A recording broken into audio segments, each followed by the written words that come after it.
శ్రీ గురుభ్యో నమ.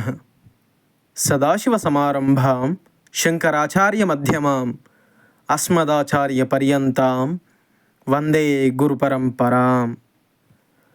ఇప్పుడు మీరు వింటున్న ఈ సంఘటన శ్రీ నీలంరాజు వెంకటశేషయ్య గారు రచించినటువంటి నడిచే దేవుడు అనే పుస్తకం నుండి గ్రహించబడింది. వీడియో నచ్చినట్టయితే దయచేసి వీడియోని లైక్ చేసి ఇలాంటి మరెన్నో మహాస్వామివారి లీలల కోసం మన ఛానల్ని సబ్స్క్రైబ్ చేయండి. భక్తులపై పరమాచార్య స్వామివారికి గల వాత్సల్యం అంతా ఇంతా కాదు. భక్తులను సంతృప్తిపరచడానికి, వారిని సంతోషపెట్టడానికి పరమాచార్య స్వామివారు వహించే శ్రద్ధ చెప్పశక్యం కాదు. ఆధ్యాత్మిక విషయాలను చర్చించే వారి సంగతి ఎలా ఉంచి, అనేక మంది భక్తులు జీవితంలో తమ కష్ట సుఖాలను గురించి, సంసారంలోని చిక్కులను గురించి స్వామితో తమ సమస్యలు చెప్పబోయేసరికి భక్తి చేతనో భయం చేతనో మాటలు తడబడతాయి. ఒకటి చెప్పబోయి వేరొకటి చెబుతారు. అసలు తాము చెప్పదలచింది మర్చిపోతారు. సగం చెప్పి ఊరుకుంటారు. అలాంటి సందర్భాల్లో మహాస్వామి వారు అసహనం చూపరు. తమ సమయాన్నంతా వృధా చేస్తున్నారని అనుకోరు. వారి బాధ ఏమిటో తెలుసుకోవడానికి ప్రయత్నిస్తారు. వారి మనస్సులోని మాట రాబట్టడానికి తామే అనేక ప్రశ్నలు అడిగి తగిన ఉపాయాలను సూచించి వారి బాధలను ఉపశమింపజేస్తారు.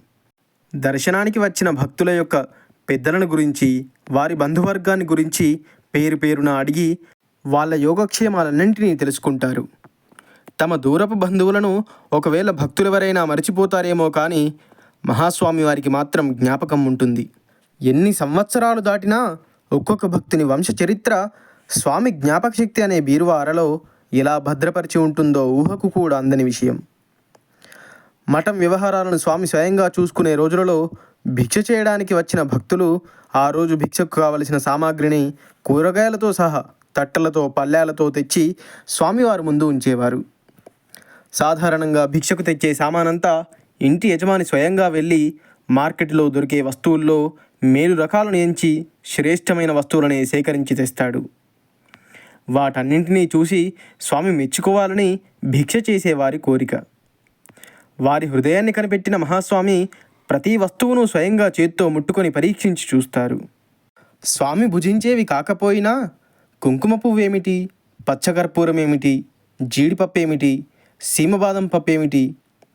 వాస్తవానికి స్వామి ఆహారం సాధారణంగా పేలాలు, మజ్జిగ, ఏవో కొన్ని పండ్లు ఉంటాయి.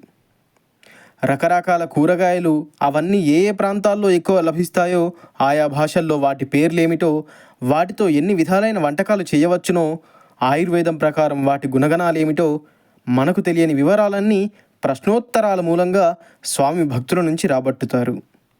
చిన్నతనం నుండి సన్యాసి దీక్షలో ఉండి ఆహార విహారాల్లో కఠిన నియమాలను అవలంబిస్తున్న ఈ స్వామి వస్తుగుణ దీపికనంతా కంఠస్థం చేశారని ఆశ్చర్యం వేస్తుంది. కానీ పరమాచార్య స్వామి వారికి అదొక లీల. తాను చెప్పే మాటల వల్ల, తాను చేసే పనుల వల్ల భక్తులు ఆనందించాలి. వారి ఆనందం చూసి తాను తనివి చెందాలి. ఈ సందర్భంలో నాకు ఒక సంగతి జ్ఞాపకం వస్తున్నది.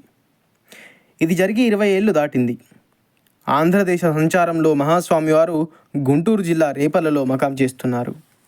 నా ప్రతి జన్మదినానికి మహాస్వామి వారిని సందర్శించి వారి ఆశీస్సులు పొంది రావడం నాకు అలవాటు. ఆ సంవత్సరం నా కుటుంబంతో సహా విజయవాడ నుండి బస్సులో రేపల్లె బయలుదేరాను. కార్యక్రమం యావత్తు యథావిధిగా ముగిసింది. ఆ రోజు మధ్యాహ్నం మమ్మల్ందరినీ అక్కడే మఠంలో భోంచేయమని చెప్పారు. అందరం కలిసి వనభోజనంలా చెట్ల నీడన భుజిస్తున్నాము. ఎక్కడి నుండి వచ్చారో ఏమో, మేం భోజనాలు చేసే చోట స్వామి ఒక బల్లపైన కూర్చున్నారు. మా విస్తలలో వడ్డించిన శాకపాకలు చూసి వాటిని గురించి మాట్లాడడం మొదలుపెట్టారు. ఏ ఏ వంటకాలు ఏ ప్రాంతం వారు ఏ విధంగా తయారు చేస్తారో వివరంగా చెప్పసాగారు. స్వామి మాటలు వింటూ ఉంటే భోజన పదార్థాలు మాకు మరింత రుచిగా తోచాయి. వారి మాటలు ఆలకిస్తూ ఇన్ని విషయాలను గురించి ఇంత పరిజ్ఞానం పుట్టు సన్యాసి అయిన ఈ స్వామికి ఎలా అమరిందా అని ఆశ్చర్యపోతూ ఆనందంగా భోంచేస్తున్నాం. ఇంతలో ఎక్కడి నుండి ఊడిపడ్డాడో మఠం మేనేజర్ శ్రీ విశ్వనాథ అయ్యర్ దూరం నుంచే స్వామిని చూసి ఉరిమినట్టు బిగ్గరగా, స్వామివారికి ఇక విశ్రాంతి అక్కరలేదా? పగళ్ళు రాత్రులు భక్తులతో సంభాషణలేనా అని అరిచాడు. విశ్వనాథ అయ్యర్ ఎంతో కాలంగా మఠం మేనేజర్గా ఉండి పీఠాన్ని స్వామిని సేవిస్తున్నాడు. అందుకనే స్వామివారిపై ఆయనకు అంత స్వతంత్రం. కేక వింటూనే స్వామి గబగబా లేచి కాషాయం సర్దుకొని పసిపిల్లవాడు పరిగెత్తినట్టు మమ్మల్ని వదిలిపెట్టి పాకలోకి ప్రవేశించారు. భక్తులపై మహాస్వామి వారికి అంత అనురాగం. తన నిద్రాహారాలు ఆయనకు ఒక లెక్కలోవి కావు. స్వామికి మనం సమర్పించే టెంకాయలు అరటిపండ్లు కావు. ఆ మహనీయునిపై మనకు గల భక్తి అమూల్యం. సౌజన్య సింధు పరమాచార్య స్వామి. అపార కరుణాసింధుం జ్ఞానదం శాంతరూపిణం శ్రీ చంద్రశేఖర గురుం ప్రణమామి ముదాన్వహం. సర్వం శ్రీ గురు దివచరణారవిందార్పణమస్తు. స్వస్తి. వీడియో నచ్చినట్టయితే దయచేసి వీడియోని లైక్ చేసి కామెంట్ బాక్స్లో జయ జయ శంకర హర హర శంకర అని వ్రాసి మహాస్వామి వారి కృపకు పాత్రులవ్వండి. ఇలాంటి మరెన్నో మహాస్వామి వారి లీలల కోసం మన ఛానల్ని సబ్స్క్రైబ్ చేయండి.